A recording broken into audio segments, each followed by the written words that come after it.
Olá, pessoal. Boa tarde.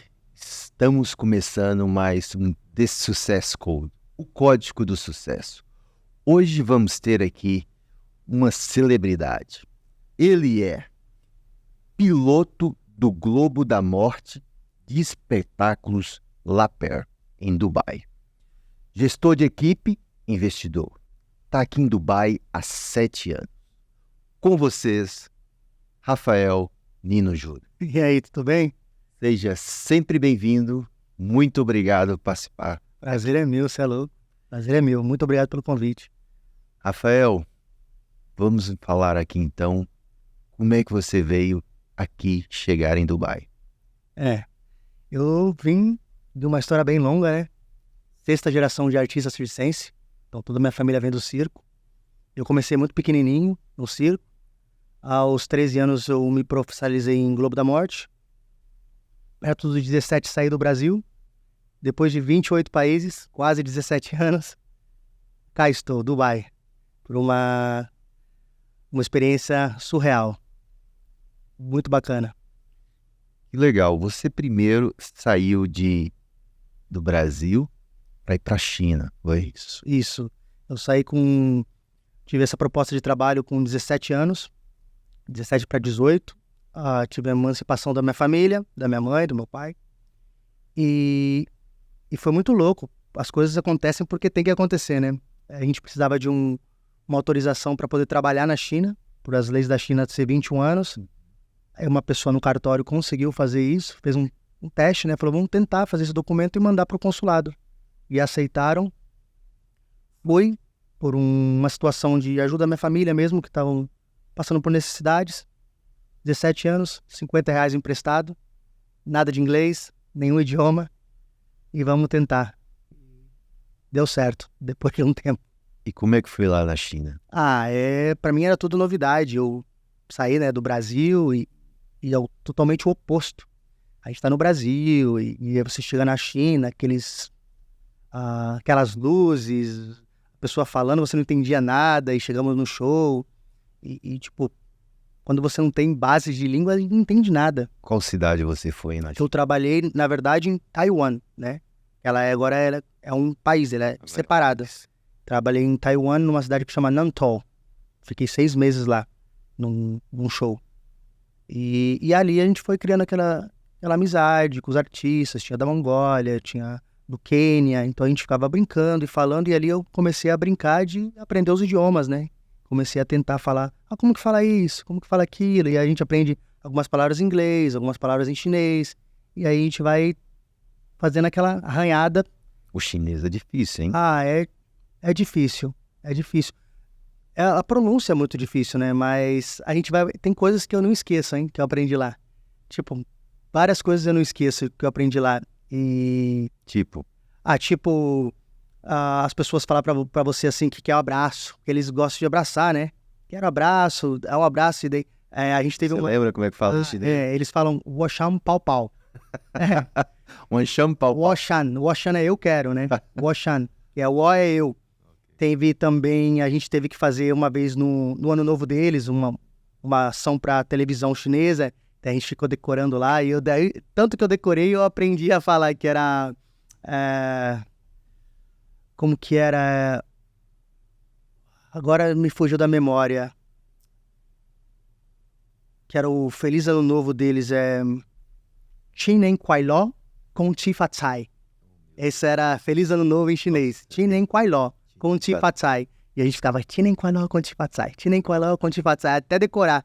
E aí, agora eu levo aí, desde 2006, eu levo essa frase comigo. Que legal, que legal. Depois você, então, estando perto de completar os 6 meses de contrato, foi? Isso. Aí você teve um novo desafio. Na verdade, eu, quando estava no Brasil, eu tinha esse sonho, esse objetivo de trabalhar numa equipe que era muito conceituada na Europa. Eram os mais famosos pilotos, né? A galera de elite mesmo. E aí eu tive esse trabalho, que foi um dos pioneiros do Globo da Morte, que teve essa junção com um grande amigo meu, né? Que me deu essa oportunidade do primeiro trabalho. Chegamos lá, estava no próximo ao final do meu contrato, eu ia voltar ao Brasil e eu recebo uma mensagem do dono dessa equipe. E aí, você não teria interesse de trabalhar com a gente? Congelei, né? Uns segundos. Será que vai acontecer mesmo? Eu visualizava já eu usar aquela moto, eu usar aquela roupa, né? A gente visualizava aquilo. E aí eu falei, putz, um objetivo concluído. Você acha que é um sonho de muitos brasileiros sair fora do país e trabalhar fora? Eu acho que hoje é muito mais próximo à realidade. Naquela época era muito mais difícil. Não tinha redes sociais, né? Não tinha essas coisas. Então você mandava um vídeo, uma fita, uma carta para um lugar, entendeu? E, tipo, Facebook eu acho que estava iniciando isso. Não tinha... Ou a gente não tinha acesso também. Orkut? A gente não tinha acesso a essas coisas. Acho que naquela altura, não. E eu acho que hoje em dia com as redes sociais fica muito mais simples você apresentar o seu trabalho, ter essa conexão, né? Você segue alguém, você oferece o seu trabalho. Mas eu acho que o sonho de muita gente é sair do país em busca de uma vida melhor. Não é tão fácil assim, né? Não é só a mágica, você saiu e acontece. Tem todo um trabalho por cima. Ter uma experiência fora do seu país, né? Internacionalizar o trabalho. Eu acho que isso é muito importante, porque essa bagagem que você leva, tanto nas boas ou nas más experiências, que vai fazer todo o teu crescimento no futuro. Porque das más experiências você aprende o que você não deve fazer. Ou o que você não deve fazer com outra pessoa. Às vezes você se sente ofendido com algumas coisas que podem ter acontecido no teu caminho. Então acho que você tem que tomar tanto as boas quanto as más da mesma forma para você poder criar o teu futuro naquilo, né? O que você pretende fazer no futuro, ela vem dessa caminhada. Rafael, você falou que os seus pais ainda estão no circo. Sim. Fala um pouco, como é que é viver no circo? Como é que sair do circo e estar aqui nessa cidade tão inusitada? Bom, anteriormente essa pergunta era como é viver no circo? Me fazia muito. E eu falava, não sei, como é viver fora? Porque eu sempre vivi no circo. Depois dessa mudança de trabalho, né? Mesmo sendo no mesmo nicho, é totalmente diferente. Eu entendo essa percepção. Mas o circo, cara, é uma vida que ela é muito difícil. Ela cria muito caráter, mas é muito divertida. Pensa, você tá 15 dias em cada cidade. Você tá rodando o Brasil, rodamos fora Argentina, Uruguai. A gente fez uma turnê na América do Sul com aquele circo do Beto Carreiro na época. O pai trabalhou 14 anos no circo do Beto Carreiro. Então, toda a minha infância foi no circo do Beto Carreiro. Então, como uma criança de circo, a gente brincava de circo. Terminava o espetáculo, eu e meus amigos iam lá pro picadeiro e começava a fazer parada de mão, dar mortal, pular no trampolim. E é ali que nascem os artistas, na verdade, né? Porque eu entrei no picadeiro do circo com 3 anos de idade, fazendo palhaço, né? Eu sou um palhaço profissional também, venho de profissão. Palhaço foi minha primeira profissão, na verdade. E aí a gente vai aprendendo outras habilidades dentro do circo. E aí, quando a gente vai ficando mais velho, a gente vai se conectando mais com aquele setor, eu poderia dizer, né? Tem o malabarista, gente que leva talento para malabares, tem gente que não leva. Eu gostava de malabares, não levo talento para malabares. A minha coordenação é péssima para isso. Eu gostava de adrenalina, então eu queria aprender a andar no arame. Eu andei no arame a 8 metros de altura. Eu queria aprender Globo da Morte, moto, radical, o pêndulo, né? Que é aquela roda da morte que você fica girando. Eu queria aprender essas coisas, eu era fascinado por isso, eu estava voando no ar, eu fiz trapézio também, fui trapezista antes de eu sair do Brasil. Então, é uma vida muito divertida, apesar das dificuldades que a gente enfrenta, né? Com apoio, às vezes, muita falta de apoio o circo tinha. Vocês vivem dentro dos trailers? É uma comunidade, tem a cerca, fecha ali dentro, é uma comunidade, uma família. Quantas pessoas costumam trabalhar essa comunidade costuma ser de quantas pessoas? Depende muito, varia de circo para circo. Tem circos enormes, tem circos menores, que são circos familiares, né? Circos de família. Mas normalmente a gente tem 80, 90, 100 pessoas envolvidas no circo. Tem a galera que trabalha nas vendas, que geralmente são parte da família. Então, tipo, a galera que recebe, o pessoal que tá entrando, a galera que cuida das vendas, às vezes são os próprios artistas que estão ali trabalhando, fazendo o segundo ou terceiro emprego para gerar uma renda, entendeu? Então, geralmente a galera, a família tá junto, e a gente vive nos trailers, aí você abre a porta, teu vizinho tá do lado, então você, assim, o teu backyard, né? Na verdade, a vida de criança é muito boa. Ah, o teu quintal é aquilo, né? A magia que acontece de noite, você vivencia aquilo todo dia. Todo dia. Então pra gente é muito natural. A gente ia pra escola e dava um mortal e, pô, o que é assim? E você passa e vê o leão, brinca com o leão. Isso, o elefante Olha. e essas coisas. Você tá ali. Eu lembro que eu tava num circo que eu abri a minha porta e eu tava na menageria, que a gente chama. É uma tenda, ficam os animais ali. Então tinha 4 elefantes, 2 girafas, um rinoceronte branco, um hipopótamo, zebra. Tipo, todos os animais ali na minha frente, né? E daí você cria esse vínculo de afeto com o animal, né? Você tá ali, você passa, você brinca, né? Claro, você não vai botar, se você não conhece, a mão na boca do tigre, mas eu já tive na jaula com tigres brancos, eu trabalhei com um elefante, eu lembro que a gente estava nesse circo e no Natal, fazia uma mesa muito grande, geralmente a galera faz a confraternização ali no foyer tent, né, naquela lona menor da frente, onde ficam as vendas, então a gente estava numa mesa, todos os artistas, diretores e tudo ali, e comemorando o Natal, e daí de repente vem a Madres, que era um elefante deles, criança, né, de muitos anos. Ela vem sozinha, passa a tromba ali, você dá uma maçã pra ela e ela vai embora. Como nada fosse. Ela era livre. Andava pelo circo assim, sabe? Então era...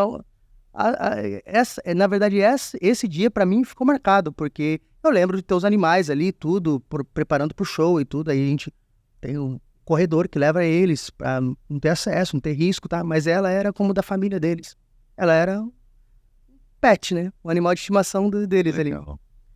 E essa interação do público e tudo já vem logo de criança, né? Eu acho que esse é o combustível do artista, né? Essa troca de energia do público tá ali para naquele momento tá viajando para outra dimensão. Então ela esquece tudo que aconteceu ali atrás, o dia estressado, qualquer coisa, leva a família e daí você entra um outro mundo. E aí a pessoa olhar e não acreditar que você tá fazendo aquilo é o teu combustível. Mas como que é possível, né? Tipo, naquele momento a gente super-humanos, super-heróis, porque a gente treina uma habilidade a mais do que uma pessoa comum. Então, como que aquele cara voa desse jeito? Como que aquele cara dá um mortal desse jeito? Sabe? Então essa sensação de você estar proporcionando isso pra pessoa, ela é inexplicável, te falar a verdade pra você. Como é que você se vê, por exemplo, falar, ok, eu vim do circo, uma comunidade pequena que eu falo dentro da vossa comunidade, Sim. né? Umas condições ao qual você falou que não completamente precária por um lado, mas por outro sim. E tá numa cidade como Dubai. É loucura, né? Porque eu entendo que o circo, ele é circo em qualquer lugar do mundo, independente de onde você esteja, porque quando eu tava no Brasil, eu reclamava, às vezes você monta num terreno, né, num lugar, que chove, faz um barro,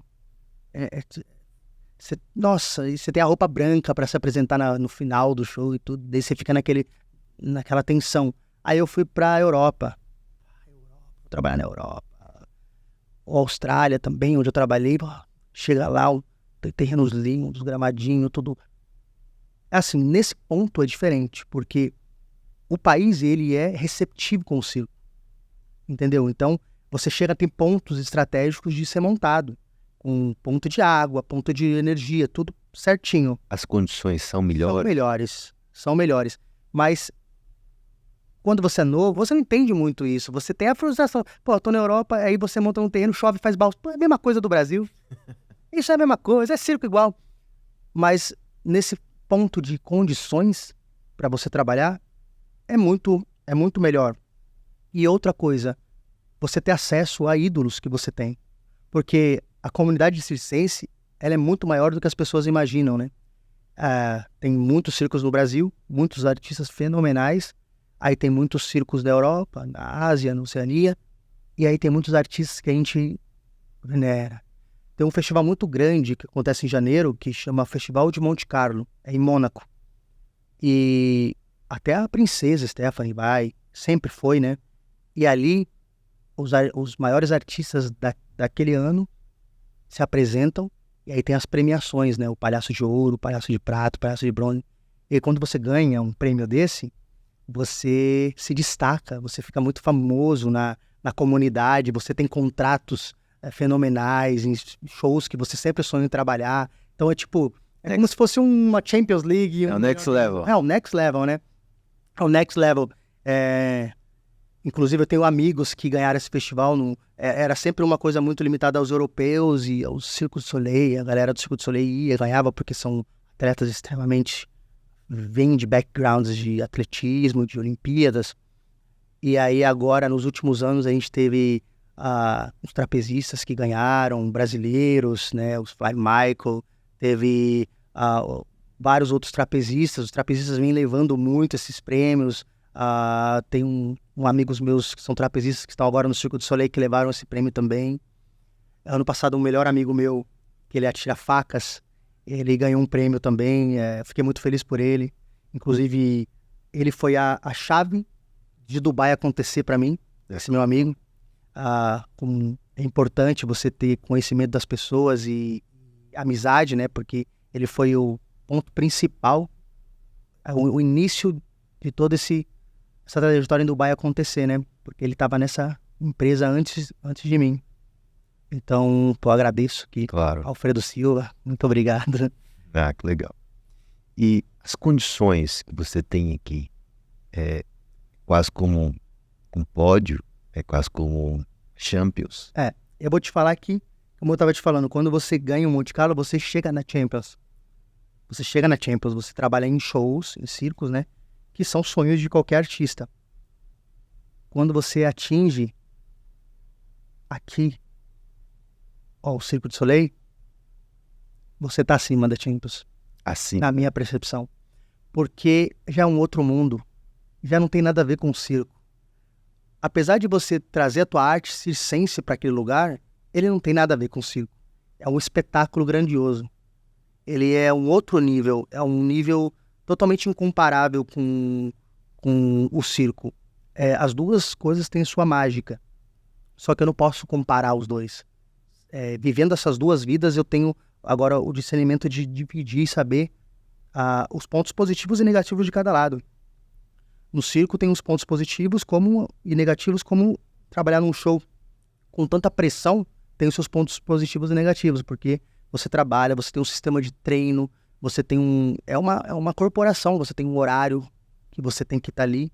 No circo, normalmente, você treina a hora que você quer, para evoluir o teu skill, aprender algo novo. Você está no teu treino, então você está no teu trabalho. Você abre a porta, começa o espetáculo, você se troca, aí você faz o teu act, né, o teu número, volta, assiste televisão, alguma coisa e volta para fazer o seu trabalho, vender alguma coisa e tal. Não tem tanta disciplina. Né? Aqui não, aqui você, 1h30 da tarde, tem que tocar o teu dedinho, tem um técnico, físico, tem fisioterapeutas, tem um diretor artístico, tem toda uma engrenagem para o show acontecer.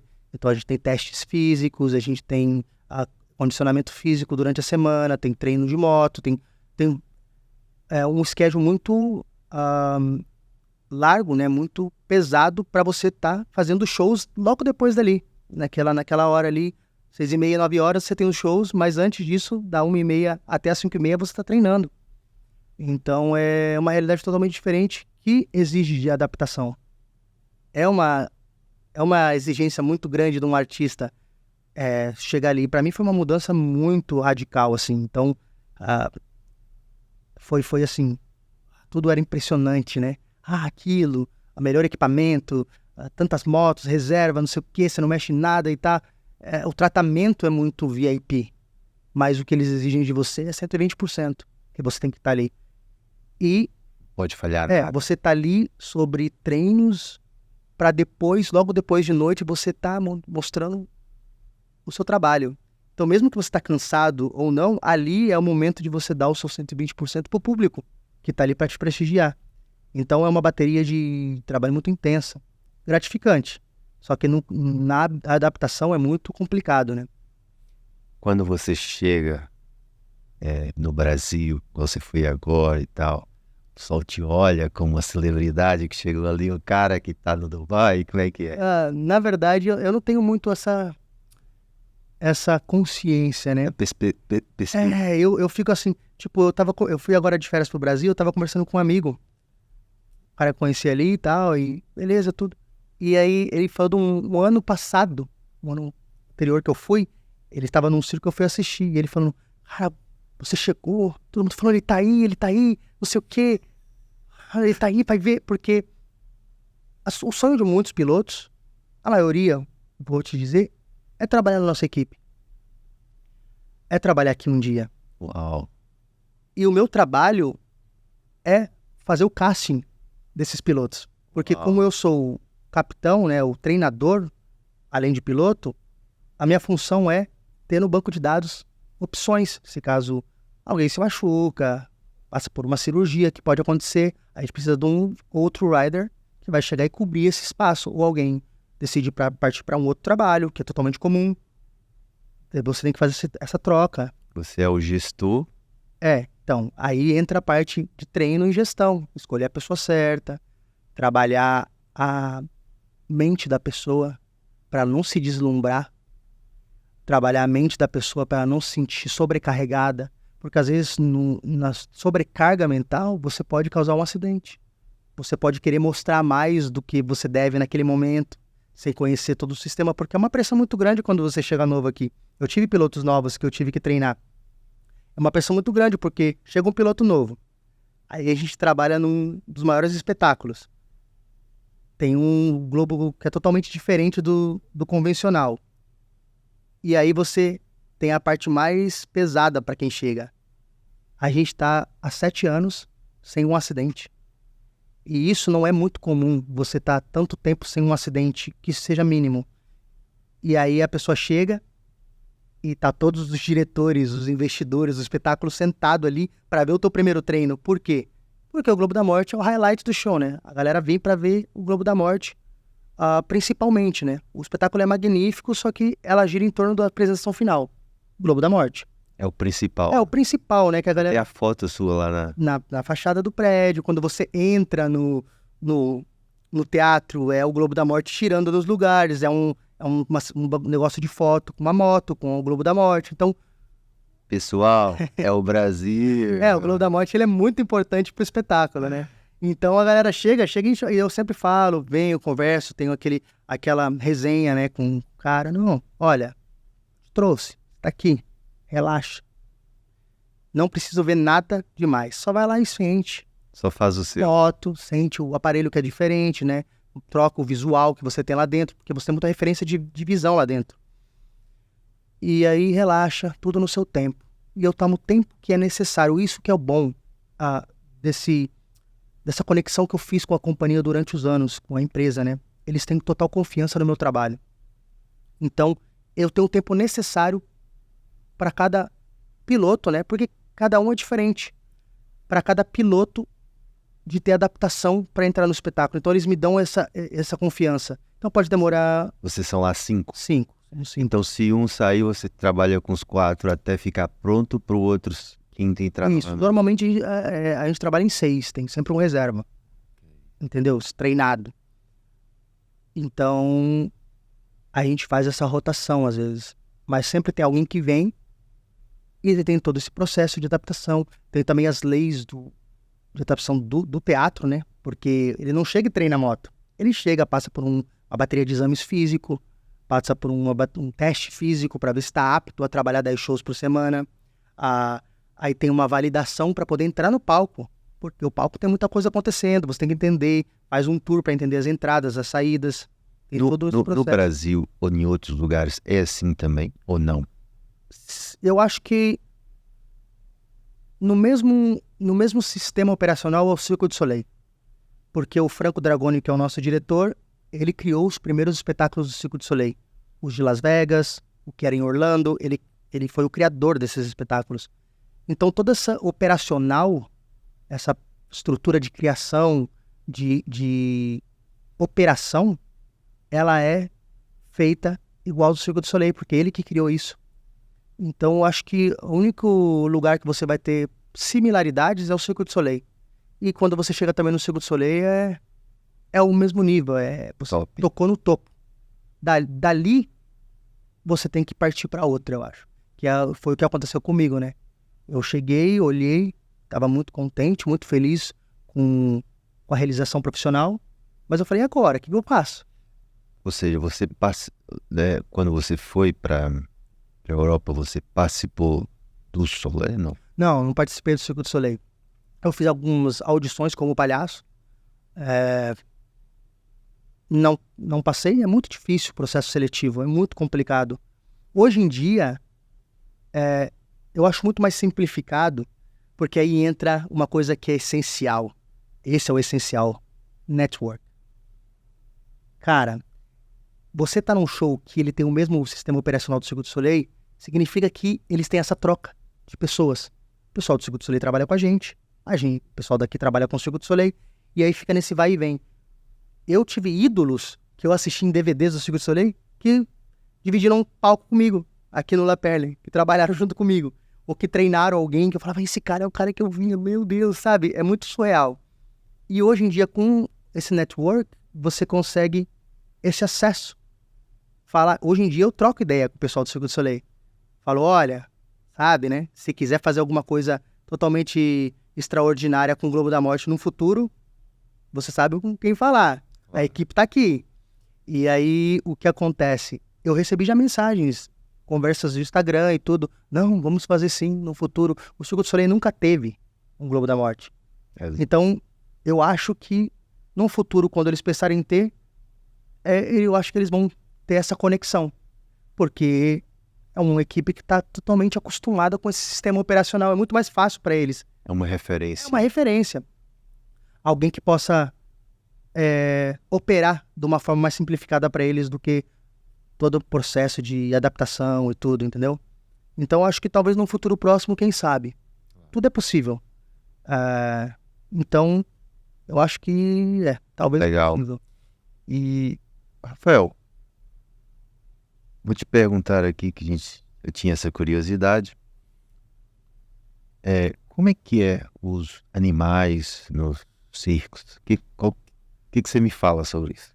Hoje em dia não tem mais, né? Pela lei no Brasil. Algumas cidades na Europa ainda tem animais, alguns países ainda liberam um show de animais, mas no Brasil há muitos anos já não tem mais.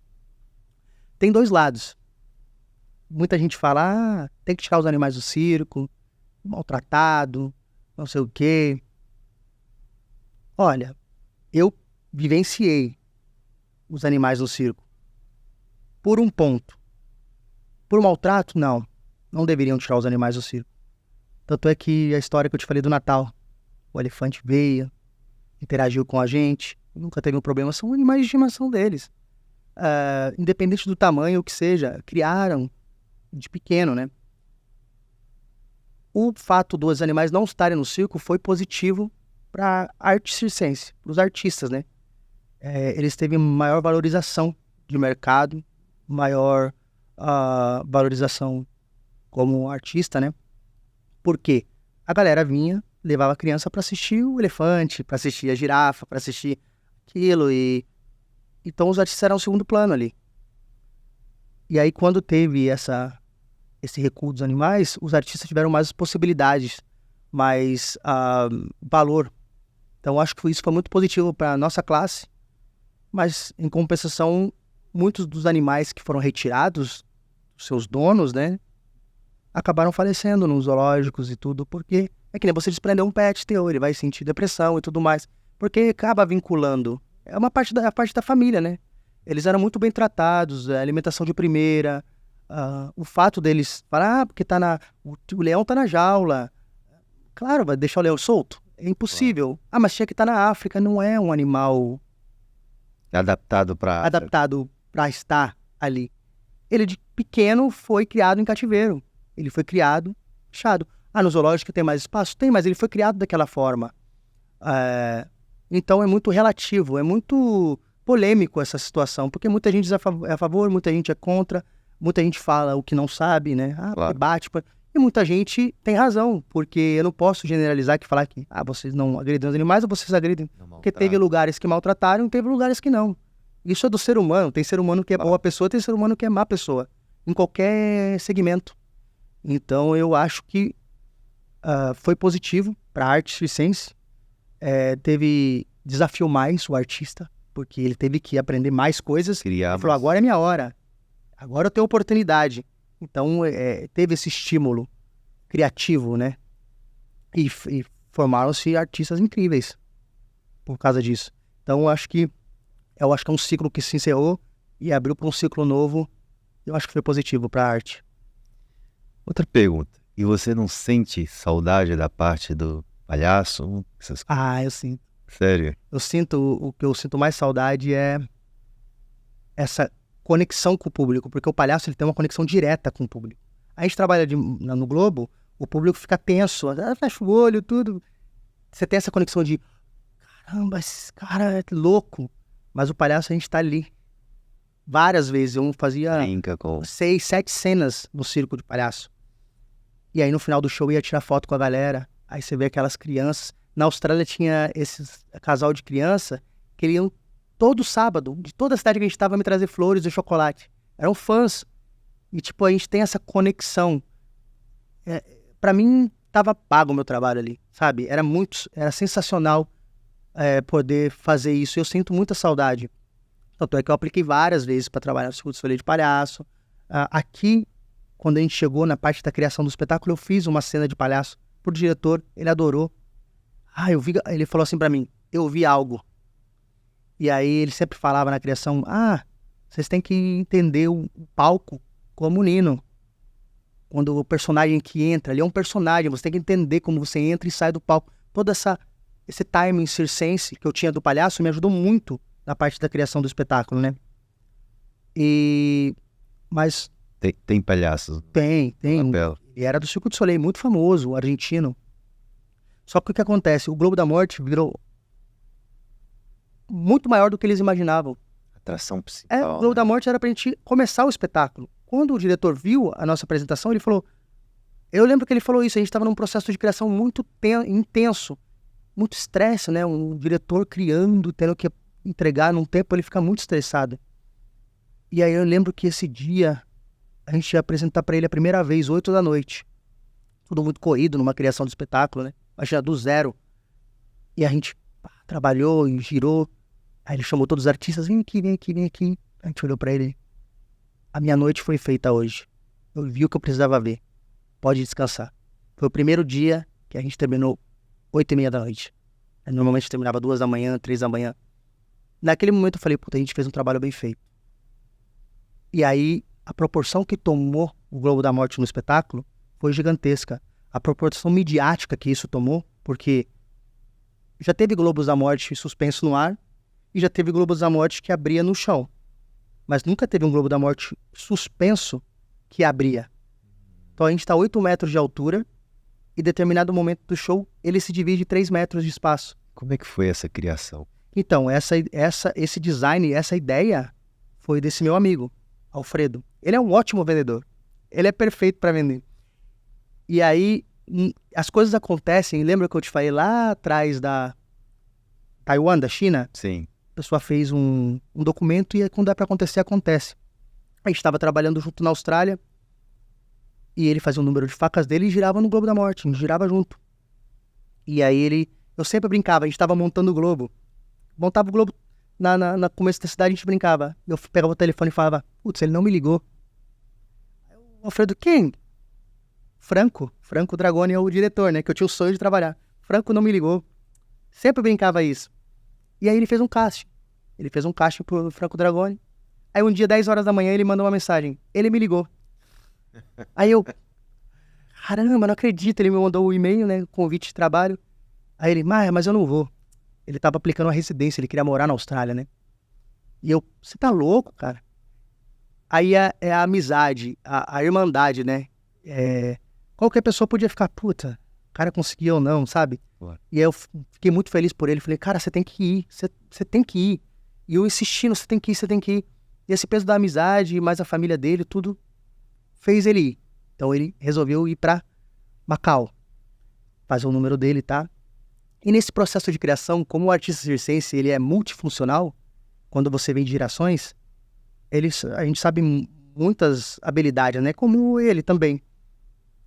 Ele foi se apresentando, o Franco olhou pra ele e falou, pô, você faz tudo. O que mais você faz? Eu também faço o Globo da Morte. Aí me mostra o Globo da Morte. Aí ele mostrou um vídeo. O Franco, interessante. Daí ele me ligou e falou, Rafa, eu acho que vai rolar alguma coisa. Aí eu já com o dedo cruzado, tomara, né? A positividade. E aí eu ia tirar umas férias pra Tailândia, que é ali do lado da Austrália. Eu tinha um mês de férias na época, no final do ano. E ele falou, você tá onde? Eu tô na Tailândia e tal. Vem pra Macau. Aí eu, cara, vou. Tô na Tailândia, pego metade das férias e vou pra Macau, né? Vou pra lá. Queria ver os shows, tá? Tem um show muito grande, muito lindo que ele criou lá. House of the Dance Water, lindíssimo. E queria ver esse show, tá? Eu cheguei lá e aí começou esse processo. Foi o match perfeito, né? O Alfredo vendendo a ideia, criando uma insanidade.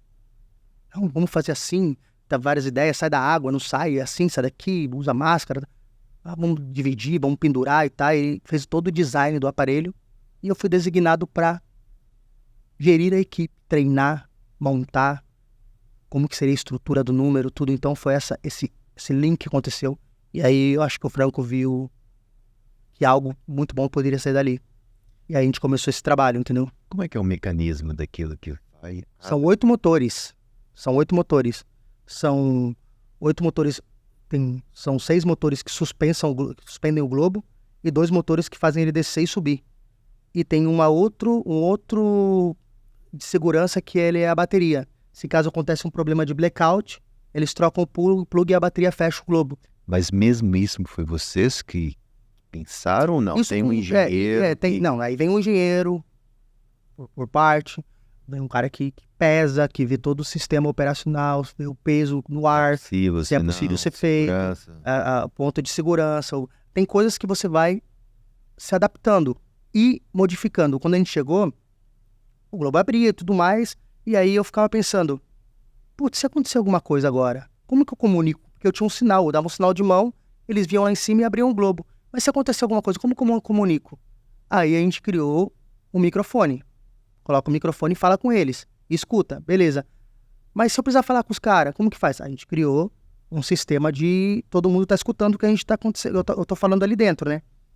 Mas se acontecer do globo não fechar, que teve uma situação. A gente teve quase um acidente.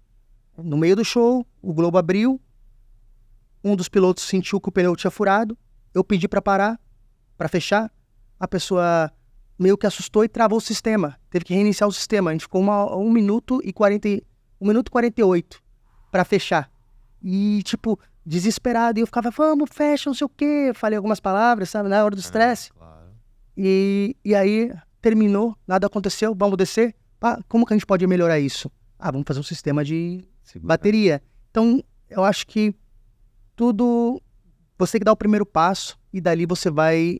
Melhorando, né? É um número muito arriscado. O Globo da Morte em si, ele é um número de alto risco. Imagine que você tem mais 4 colegas de trabalho, você não sabe como o cara dormiu, se ele dormiu bem, se ele viajou e tá em jet lag, se ele brigou com a namorada, você não sabe. Muitas coisas podem acontecer. Controlado ali. Então o mental tem que estar 100%. Outra, é a máquina. Você depende da máquina. Se a máquina resolver falhar, tá todo mundo preso ali dentro. Entendeu? Aliás, então, se a moto falha, isso é moto... Então, não é só sua capacidade profissional. Você depende de uma máquina para estar ali. E aí, ele divide. Naquele momento, se a máquina falhar, você não tem o que fazer. Você pode ter a maior habilidade do mundo, você não vai conseguir parar com ele dividido 3 metros a 8 metros de altura. É o número que você desafia a lei da gravidade, a lei da física. Você está desafiando tudo ali, você está botando a tua vida. Você está desafiando a tua própria vida ali. Eu acho que é isso o que impressiona mais as pessoas. Por isso que as pessoas ressaltam tanto esse act, né, nos lugares que se apresentam. A gente sempre foi o principal atração em todos os lugares que a gente se apresentou, independente do circo, do teatro, de onde seja. É que aqui foi um plus, né? Foi uma criação totalmente diferente. Então, acho que isso é o mais importante. Quantas pessoas tem trabalhando no Lapé, nesse espetáculo? Aproximadamente 250 pessoas. Por dia? Por show, né? Por show. São 2 shows por dia. 2 shows. Porque, veja bem, tudo tem o seu setor. Quando a gente vai fazer um treino do Globo... só pro Globo da Morte se apresentar ou treinar. A gente tem um treino do Globo da Morte na terça-feira. Então, no treino tem 5 pilotos, tem 10 técnicos, prendem os cabos do Globo e tudo, 4 stage managers com a gente, que é o pessoal que vai dizer para subir, para descer, pessoal da iluminação, pessoal da automação, que vai subir o Globo, descer, que vai, sabe, abrir o Globo e tal, o pessoal lá em cima, que é o que fala com a gente, que dá o clear, vocês podem girar agora, tá tensionando. O diretor artístico está sempre com a gente, porque para ele o Globo da Morte é como se fosse, ele tem que estar ali, ele tá sempre com a gente ali. Então, muita gente envolvida só para um treino. Então, tudo lá é assim, que é a diferença do circo também. No circo não tem todo esse operacional, entendeu? Ali cada um tem o seu setor para poder fazer a engrenagem acontecer. Então, por isso que o show é tão caro. Esse show mais caro que já foi feito no mundo. 320 milhões de dólares custou para se criar e operar o La Perle em Dubai, E também é dentro de um hotel de luxo. São 3, né? Tá dentro dos 3 hotéis ali, 3 complexo, hotéis, né? Então, é toda uma estrutura. Como diz aqui, em Dubai não se faz nada mais ou menos. Não. Aqui tem que ser o melhor, o maior, o principal. Tem que revolucionar. De certa forma também há essa pressão, né? Os profissionais também têm que fazer bem feito, né? Pois é. Aqui você está se apresentando para pessoas que entendem muito sobre entretenimento. Você se apresenta para muitas pessoas, artistas. A gente se apresentou para o Ronaldinho, a Lindsay Lohan, Floyd Mayweather. A gente se apresentou para Zidane, Chris, o Thor lá do Marvel. Esse tipo de guest que a gente recebe no VIP Vocês ficam super lisonjeados. Louco. Eu lembro quando o Ronaldinho veio assistir o show. O Ronaldinho tá aí. E aí a gente terminou o show, né? Terminou as motos, tiramos o capacete, cumprimentamos. Aí eu apontei pra ele e fiz assim, ó. Que é o sinal dele, né? Ele viu que era brasileiro, que fez assim, ele levantou. Você tem noção de ser reverenciado por Ronaldinho? Claro. De pé. Cara, aí ele veio no backstage, conversou com todo mundo, tirou foto, assinou camiseta. Eu tinha uma camisa lá do Brasil, ele assinou. Então, tipo, essas são coisas que a gente vivencia que vai levar para sempre, né? De artista para artista. De artista para artista, essa conexão, né? De uma celebridade, de um artista. Eu conheci vários artistas aqui em Dubai, como você também, muito comum, né? O acesso a eles é muito comum. É muito mais difícil no Brasil você conhecer um ídolo, porque tem o risco, tem o medo, tem a galera. A galera é muito... Rafael, tem algum circo no Brasil com esse nível, com essa qualidade? Olha, tem vários circos no Brasil com a qualidade incrível, excepcional. Eles sempre procuram estar trazendo artistas de fora. Estrutura fenomenal. Tem alguns circos no Brasil que eu tive a oportunidade de ir esse ano e vejo por fotos que eles elevaram o nível de uma forma espetacular. Eu não posso comparar, normalmente falando, com o La Perle. É uma outra realidade. Só que, falando de circo em si, eu fico orgulhoso de ver a galera investindo e crescendo com tantas dificuldades que o Brasil traz com o circo, com alguém que vai investir ou empreender. Sempre tem essas dificuldades. E com o circo não é diferente. Você está empreendendo ali naquele negócio itinerante. Então eu fico muito orgulhoso de ver o crescimento tanto de estrutura como artístico, porque tem muitos artistas brasileiros que são fenomenais. Eu acho que isso que o artista brasileiro traz, essa essência, esse fogo, né, de se apresentar, que faz a diferença, porque muitos acróbatas, muitos atletas, eles são meio robotizados. Ele aprende a técnica e se apresenta. Daí quando vem um artista circense, ele tem esse timing, ele tem essa paixão de estar se apresentando. Isso que diferencia. Por isso que um artista circense, quando ele vai para um show de alto nível, ele se destaca muito. Justamente por ter essa paixão, esse fogo que o circo traz com a gente. Porque você está sempre trabalhando contra várias coisas. E é um investimento altíssimo. Altíssimo, imagina, tem circos que tem 30 caminhões, 35 carretas para transportar o circo. Tem a lona da frente, tem estrutura de cadeiras, palco. Ainda consegue se pagar esses investimentos? São 7 anos que eu já não estou mais envolvido com o circo, eu não posso te dizer exatamente se passa, se empata, mas se eles continuam crescendo, é porque o negócio está dando certo. Ninguém cresce por acaso. Tem que dar certo. Alguma coisa você está fazendo para estar dando certo o negócio. Então eu acho que sim. Pós-pandemia teve muito público para tudo. Cinema, circo, teatro. A galera estava carente de sair. E eu acho que isso está se alastrando, continua depois de 3 anos, continua trazendo crescendo muito mais. Você trabalhou também com Beto Carreiro? Eu trabalhei com o circo do Beto Carreiro, eu trabalhei com outros circos no Brasil, né? Mas o Beto Carreiro foi ali o que eu me lembro de criança, a minha essência ali foi tudo que eu aprendi foi ali, naquele circo. É uma referência no Brasil. Ele sempre foi, ele foi um visionário, né? Ele não era circense, ele foi um visionário, ele foi um cara que eu vou te falar, diferenciado da época.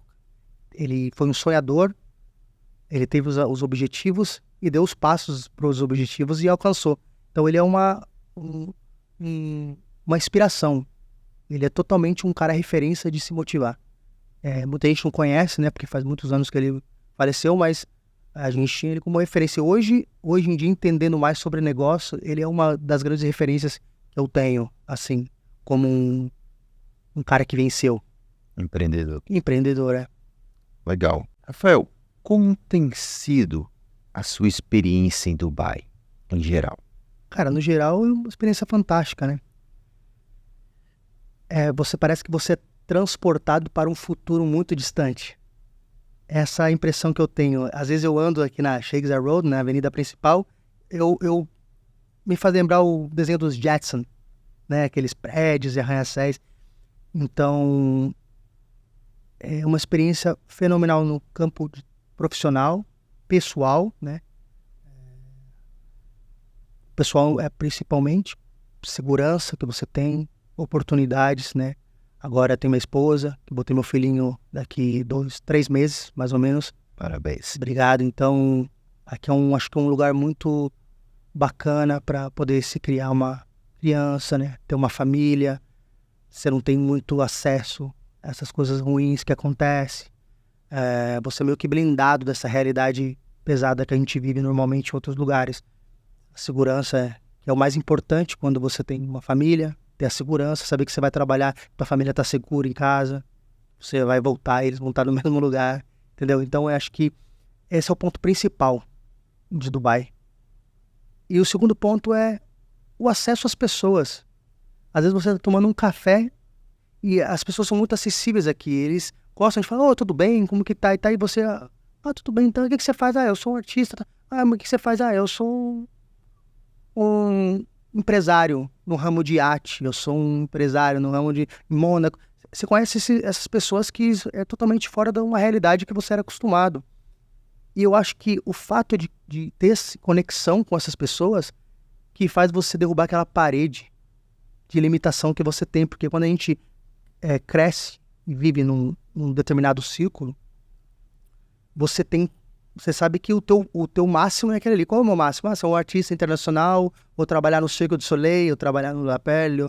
Ali, você sabe que ali é o... Você vive na comunidade. Aquela bolha. E parece que não consegue sair dali. Né? Não parece que você não consegue. Você é limitado pela tua própria... Psicologicamente pelo teu próprio mindset. Então você chega ali, você trabalha com o objetivo de chegar naquele nível. Você chega naquele nível, e aí você tá confortável. Putz, cheguei.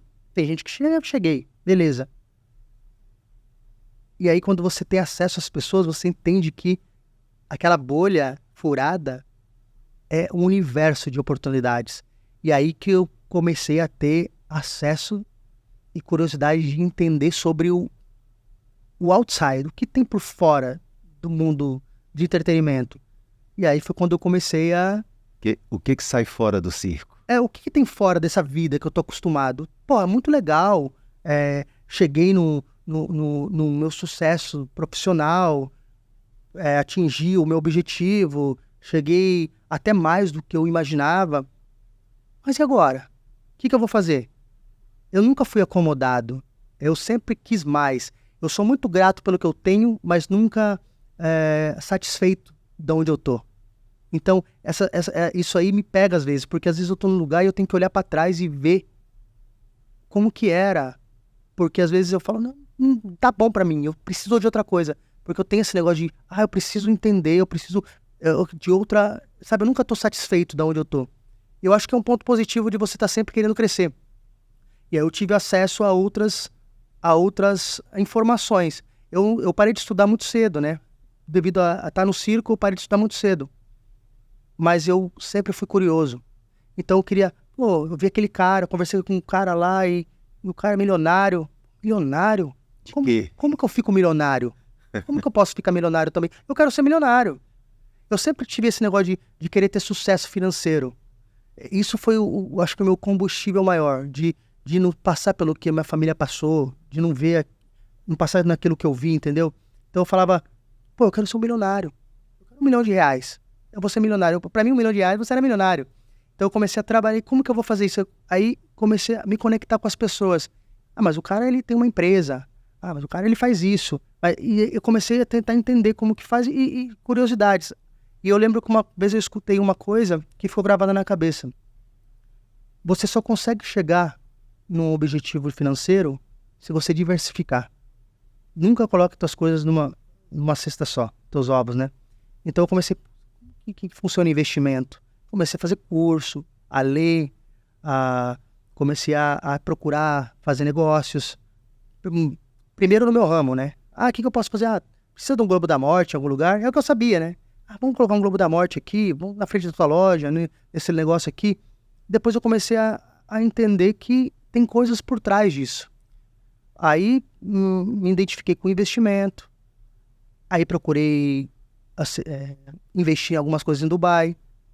Entrei em sociedade numa franquia muito famosa aqui, Salé Sucre de Bolos.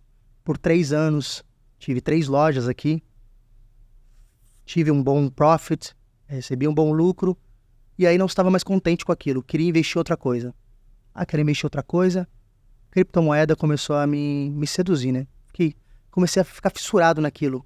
Isso é muito interessante, futuro. Eu sempre fui um negócio... Será se os caras ganham dinheiro com isso mesmo? Não só isso. Não, ficava pensando, né? Não, eu ficava alucinado com aquele estilo de vida, né? Mas eu sempre fui muito fissurado no futuro. Meu sonho é ir para o espaço, dar uma olhada no espaço. É o meu sonho, né? Quando os caras fazem a brincadeira, a galera vai para Marte. Eu falei, eu vou ser o primeiro a ter um Globo da Morte em Marte. Mas você iria na hora, entendeu? Então, quando teve criptomoeda, eu falei, isso é muito futurístico. E aí eu vendi a minha sociedade na Salé Sucre, segurei o dinheiro, e aí eu deu a pandemia. Primeiro golpe de sorte. Eu acho que as coisas acontecem porque tem que acontecer. Tudo fechou, teve muitas empresas que quebraram por essa situação, tá? Eu tinha esse cash, né? Esse dinheiro. E aí, como todo baixo risco, ou alto risco, quer dizer, caiu, bolsa de valores, criptomoedas, eu falei, vou comprar, vamos ver o que vai dar. Vou arriscar. Eu sempre fui muito impulsivo. Hoje em dia é muito mais inteligente com meus investimentos. Mas na época, a cripto quando estava baixo? Comprei na pandemia. Eu entrei em investimentos naquele momento, que estava uma maré muito baixa. Eu não entendia 100% como funcionava, mas eu estava estudando sobre aquilo. E eu senti que eu deveria fazer naquele momento. Eu tenho dinheiro, se eu deixar aqui eu vou gastar. Porque eu gasto. Se eu tiver dinheiro na mão, eu vou gastar. Então tenho que dividir. Medo de ir lá e arriscar? Agora, hoje em dia, com família, crescendo, tudo, você fica um pouco mais tranquilo. Mas eu sou ainda muito audacioso para investimento. Eu acho que se você Que nem eu li o livro do Guy Laliberté, que é o fundador do Cirque du Soleil. Ele fez um dinheiro em Miami e falou, eu quero ir para Nova York. Mas quanto que é uma publicidade em Nova York? $250 mil, eu acho. É o que ele tinha feito. Ele tinha só aquele dinheiro. Então vamos colocar. Porque se eu não vencer em Nova York, eu não venço em nenhum lugar. Mas você vai colocar 250 mil, tudo que você tem? Mas se eu botar 250 mil para fazer 1 milhão, qual é o problema? E aí ele teve a estreia, na estreia do Cirque du Soleil em Nova York, o Michael Jackson foi e explodiu o Cirque du Soleil. Porque paparazzi e tudo. E aí, hoje em dia você vê, é uma empresa bilionária. Ele é bilionário, na verdade. 2,5 bilhões, algo assim, o fundador. E ele era um cuspidor de fogo de rua. A história dele é fenomenal. Eles vieram há pouco tempo a Dubai, né? Sim, é motivacionalzíssima a história do Guy Laliberté. Tem um livro dele, a biografia dele. O cara é super inteligente. Então eu tinha isso aí. Se eu for colocar aqui, claro, com estudo por trás, você analisa, eu fiz cursos, tudo, análise de mercado. Se eu comprar aqui, vendo uma porcentagem aqui, espera essa baixa. Tem toda uma parte didática do investimento. Mas aí eu entrei, acho que no momento certo. Há certos momentos da vida que a gente vê que é preciso dar uma mudança da chave, né? Eu acho que sim. E aí, eu entrei no momento certo, passou todo esse problema, tudo. Pandemia, lockdown, tudo. E as coisas começaram a fluir.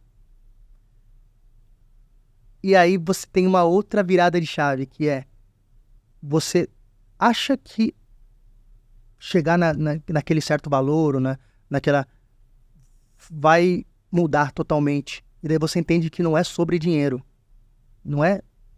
Você quer ter para comprar isso, comprar aquilo, mas daí você entende que não é mais sobre aquilo. Que você... É mais sobre o que você pode fazer a mais. Como que você pode fazer isso multiplicar, ou isso virar 10 vezes mais, onde eu posso investir. E aí eu fiquei naquela... Eu quero ser um investidor. Agora, minha ideia era ser um investidor. Eu queria captar pessoas que queriam fazer coisas, virar da tecnologia, essas coisas, e investir. Então, eu tenho uma ideia de fazer isso, tá?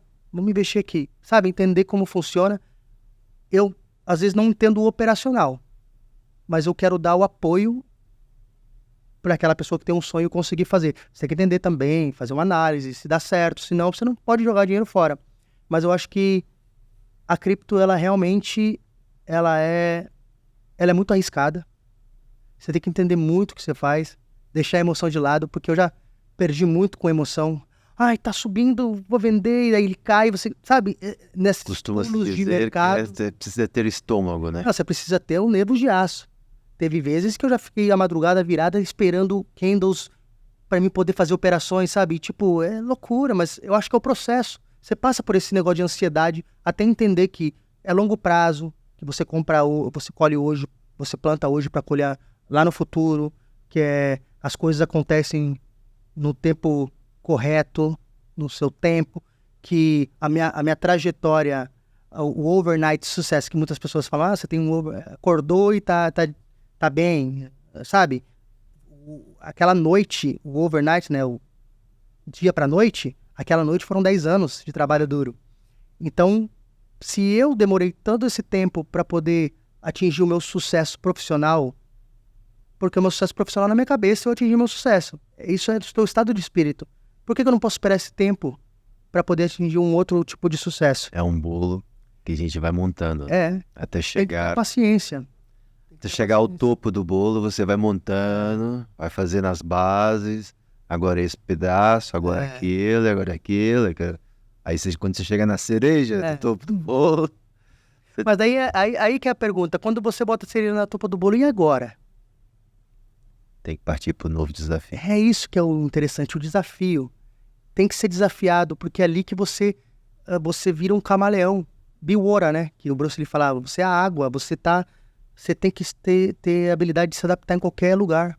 E eu sou muito curioso, eu gosto de estar com pessoas, às vezes, totalmente diferentes da minha realidade, porque é isso que faz você entender como funciona o sistema. Isso às vezes não tem uma certa discriminação, né? Imagina. O cara é lá do circo e agora tá dizendo que vai ser da cripto. Esse cara tá fazendo coisa errada. Esse cara tá no... Tem muito sobre coisa errada. Muita gente fala que você é mentiroso. Muita gente fala que você não sabe o que tá falando. Muita gente fala mal. Mas daí você chega num momento... Eu já tive um momento de pensar em me afetar, sabe? Claro. Afirmação, precisa me afirmar para as pessoas. Isso. Pô, me falou isso, eu tenho que provar que não é. Tentava de alguma forma mostrar que não era. Hoje em dia, eu entendo que eu não preciso provar nada para ninguém. Eu preciso estar bem comigo, provar para minha família que eles podem ter uma vida melhor. Ajudo minha família no Brasil, desde quando eu saí. Então, dou suporte para meu pai, para minha mãe, aposentei meu pai. Minha família tem uma vida digna pelo fato do meu trabalho, das minhas escolhas. Meu filho vai crescer com uma educação, com um estilo de vida diferente. Eu gostaria de estar no circo por um momento, para ele poder ter a infância que eu tive. Quem sabe no futuro, eu não sei. Quem sabe se eu abro um show, algo assim, porque é um dos planos que eu tenho. Mas eu acho que depois que eu aprendi a não ligar para o que as pessoas pensam ou falam, me blindar disso, você tem a tua mente focada no que você precisa fazer. Esse tipo de distração te bota para baixo. E é muito complicado você ficar brigando com a aprovação.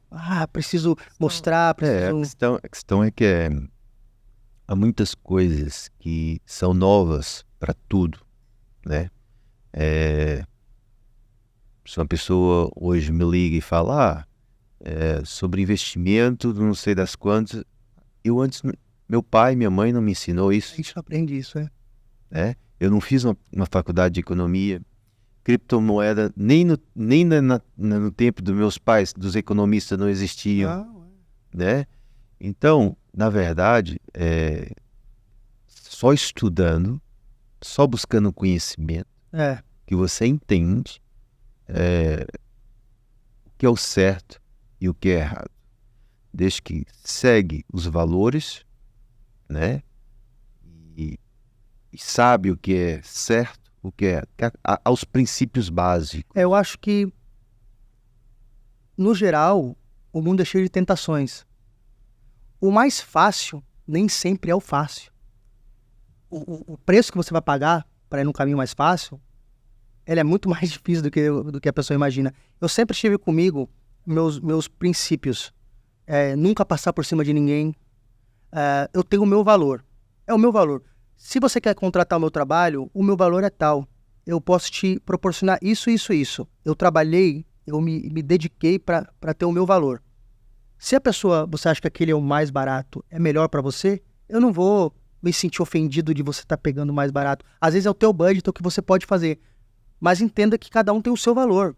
Eu não posso tentar me passar por cima. O problema é você tentar passar por cima das pessoas. Eu tive a oportunidade de fazer isso. E nunca titubeei, nunca pensei, não, vou tentar, vou fazer assim eu consigo. Não, eu sempre fui no meu tempo, no meu limite. No que eu achava que era correto eu fazer. E as coisas demora mais.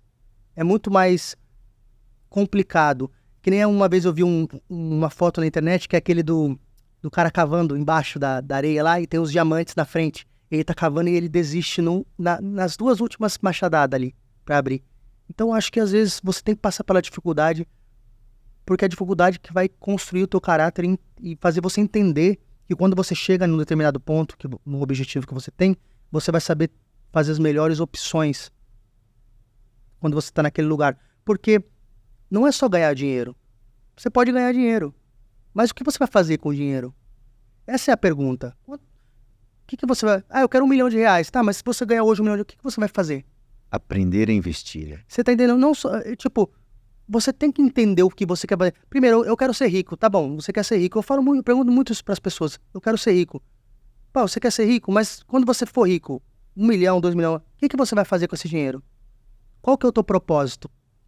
Eu quero comprar uma Ferrari. Isso não é o teu sonho, mas primeiro você tem que fazer ele trabalhar para você ter essas outras coisas que você sonha. Então primeiro você tem que passar por um processo de aprendizado, de dificuldade, para você depois usufruir daquilo. é o processo que eu tenho hoje em dia. Eu estou muito feliz na posição que eu tenho hoje, mas eu sempre estou buscando mais. Eu sempre quero mais, entendeu? Como é que você consegue fazer, como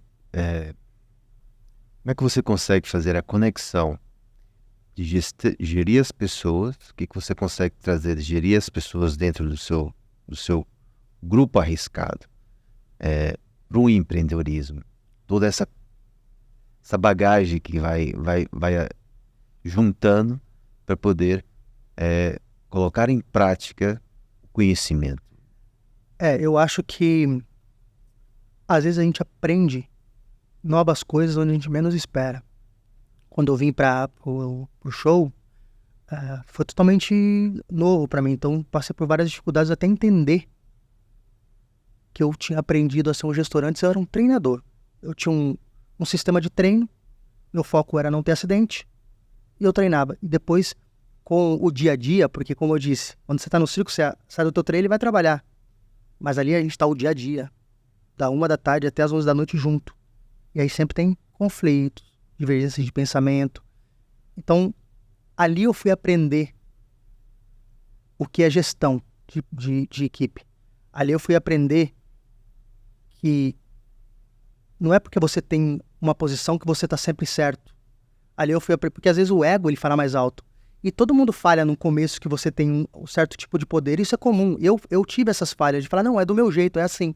Depois eu fui entender que a engrenagem só funciona quando todo mundo está em sintonia. As pessoas, às vezes, elas vão reclamar, elas vão ter problema. Isso é comum, a gente reclama. Não interessa onde você tem. Se hoje você tiver 10 bilhões de reais, você vai reclamar. De alguma forma, você vai ter alguma coisa que não vai estar do jeito que te agrada. Então, eu tive essa conexão de falar, pô, vem aqui, qual que é o problema? O que a gente pode fazer? O que você acha disso? Tá? Dá a voz para as pessoas. As pessoas têm que sentir que elas pertencem, que elas não trabalham, elas fazem parte daquilo. Eu acho que é o principal, você abraçar e falar, não, vem aqui, a gente tá junto. Tipo, eu não sou nada sem vocês. E vice-versa. A gente depende de cada um aqui para fazer a engrenagem funcionar. E daí levar isso, porque você tem a tua equipe, aí você tem os diretores, você tem as coordenadores, as pessoas que estão ali, que você está em movimento. Eu fico flutuando nessas pessoas. Eu tenho aqui esse problema, eu tenho que resolver com essas pessoas, aí eu tenho esse problema que eu tenho que resolver com aqui. E esse show ele me ajudou muito a aprender isso, e isso eu levei para fora. Hoje em dia eu entendo o quão importante é você saber selecionar as pessoas corretas, você saber delegar as funções, você entender que às vezes você acha que você sabe, mas tem uma pessoa que pode saber mais que você e agregar naquilo. Então, e você entender que você não pode fazer tudo. Você depende de pessoas, você precisa das pessoas do seu lado. Você entende que, você precisa delegar essa pessoa fazer isso para você poder fazer isso aqui, você trazer uma pessoa para cá, e isso vai aumentando a sua família, né? A sua comunidade. E as pessoas pertencendo ao lugar que você está, elas estão andando junto com você. Então você não tem aquele problema de conflito, de a pessoa estar infeliz, de essa situação, porque as pessoas faz parte da tua família. E às vezes acontece, por exemplo, imagina, você está num Globo da Morte, né, que tem 5 pessoas ali, e imagina que estão ali rodando, e você tem se tiver um desentendimento com um deles, a cabeça deles, como é? Mas aí que vem essa parte também do trabalho psicológico, né? Você tá conversando com as pessoas, fazer elas entender que às vezes você tem uma divergência de pensamento, é comum. As pessoas pensam algo, que você pensa outro. E às vezes aconteceu já situações comigo de eu ter pessoas da minha equipe falando, não, você nunca olha pela gente, você tá errado. E depois de um certo tempo, eles vieram para mim e falaram, desculpa, agora eu entendi. Porque no imediatismo você não entende o que funciona. E quando você aprende essa função, você tem que entender qual é os próximos 10 passos que você vai dar. Às vezes você faz um movimento aqui, para lá na frente você conseguir encaixar as peças, entendeu? E daí, isso para mim foi falei, agora ele entendeu. Falei, agora vocês entenderam o que eu estava fazendo? Isso era para proteger Era pra melhorar. Aí o cara falou, pô, foi mal. Agora eu entendi. Então, às vezes, você tem que... E se fosse lá atrás, eu ia falar, pô, o que você tá falando isso? Ia jogar na cara. Então, é esse entendimento de saber como lidar com as pessoas que faz, eu acho que, o sucesso na tua equipe. E vocês ali é como uma família. A gente tá mais tempo junto do que com a família. Então, a gente é uma família ali. A gente confia, literalmente, a gente confia a vida pro companheiro. Basta olhar que você já A gente tá arriscando a vida, a gente confia. E aí, nesse momento, a gente tem isso. O que a gente teve, essa divergência, pô, beleza. Mas ali, por todo o treinamento físico e psicológico, sabe que ali é um momento de trabalho, é um momento de profissionalismo. Independente do que aconteceu 5 minutos atrás, da gente discutir tudo, ali a gente tá respeitando o público, respeitando os companheiros de trabalho e respeitando a vida. Porque a gente tem que sair dali e cada um vai para sua família e o principal objetivo é cada noite, depois dos 2 shows, chegar bem tranquilo para a família. Esse é o objetivo final. Muito bom. Rafael, acho que falta-nos falar mais uma experiência sua, que deixamos por último para falar, que é sobre o livro Records. O Guinness Book. Exato. Isso aí foi uma experiência surreal, né? Foi em Milão, 2011, 13 de abril de 2011, a gente quebrou um recorde mundial. Eu fui convidado por uma equipe francesa, porque eu já havia feito isso no Brasil. Então eles levaram...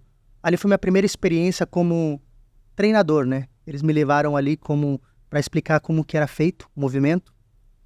E a gente ficou 15 dias no Canale 5, no estúdio, treinando 5 motos, e eu ficava de fora, e eu ia ser o 6º piloto a entrar ali, pra gente poder conectar ali. E a gente fez um shot, uma vez, ao vivo pra televisão.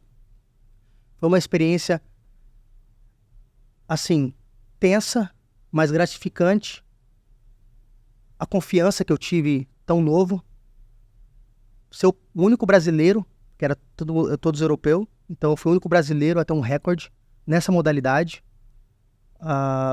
E eu lembro que quando eu cheguei, eu todo feliz, botei a medalha no pescoço, terminamos o show, eu voltei pro Brasil, eu lembro que eu tava no aeroporto, tinha um menino e o pai, eu posso tirar uma foto com meu filho? Ele, independente do que, nem sabia quem eu era. Aí eu tirei a foto assim, sempre gostei, né, de estar com as pessoas, e ele apontou e falou assim, tá vendo isso aqui, filho? Isso é quando você faz algo que quase ninguém consegue fazer. E aí, demais, né, cara?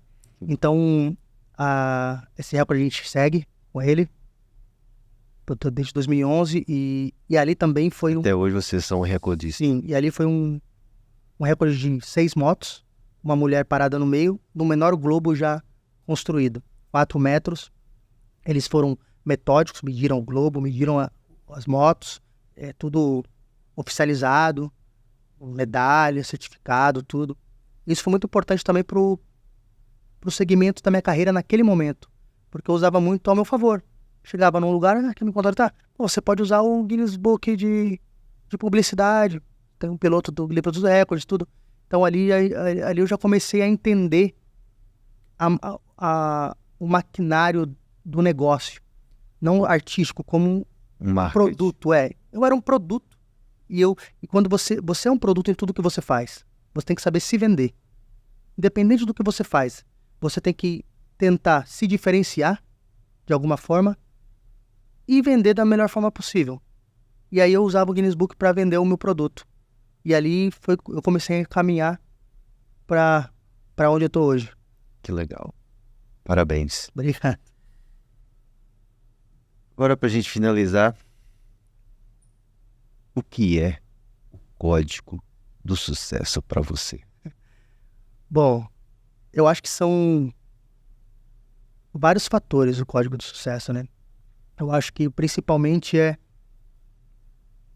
persistência. Eu acho que você acreditar que você consegue algo e ter persistência são as duas conexões que eu acho que são infalíveis. Eu acho que o código, para mim, é você ter um objetivo um sonho, um objetivo lá na frente e vir com várias metas menores para você ter essa satisfação de estar concluindo cada um. E no momento que você está caminhando para aquele objetivo com essas pequenas metas, você está dando o passo, um passo de cada vez lá na frente. Às vezes parece muito longe, às vezes parece impossível, às vezes parece que não vai dar, mas eu vou te falar, eu sou a prova viva que tudo é possível. O cara lá do circo, R$50 no bolso, emprestado, foi tentar a vida fora do Brasil. Depois de alguns anos, eu acho que eu profissionalmente atingi o meu sucesso, pessoalmente eu venho atingindo, buscando por mais. Então eu acho que o segredo do sucesso é perseverança. Ter um objetivo estabelecido e ter várias pequenas metas e estar sempre em movimento. Estar em movimento eu acho que é o principal. Eu tenho para mim que se você estiver parado, acomodado, você nunca vai chegar lá. Mas se você estiver em movimento, um passinho de cada vez, você está um passo mais perto. Então eu acho que é persistência, perseverança. Acho que esse é o código do sucesso. Que legal. Rafael, muito obrigado. Fala aí pro pessoal, quem quiser assistir o espetáculo do Rafael. Eu que agradeço. Bom, galera, quem quiser estiver por Dubai, vou ficar muito feliz em receber vocês no La Perle. Primeiro espetáculo permanente de Dubai. Fenomenal, o espetáculo é realmente mágico, vai transportar vocês para um outro universo e eu convido todos vocês que estiverem em Dubai poder prestigiar o nosso espetáculo e vocês que estiverem em qualquer lugar do mundo, prestigiem o circo próximo de vocês, a galera vai ficar muito feliz em receber vocês, tamo junto. Grande Rafael, obrigado pelo seu tempo, obrigado por ter vindo aqui e que a gente possa fazer mais podcasts, possamos encontrar mais vezes e obrigado por esse tempo maravilhoso. É nóis, tamo junto, sucesso pra nós e pra todos vocês. Obrigado. Pessoal, se inscreva no canal, esteja sempre aí ligados, toda semana temos aí vídeo. Muito obrigado. Valeu, Rafael.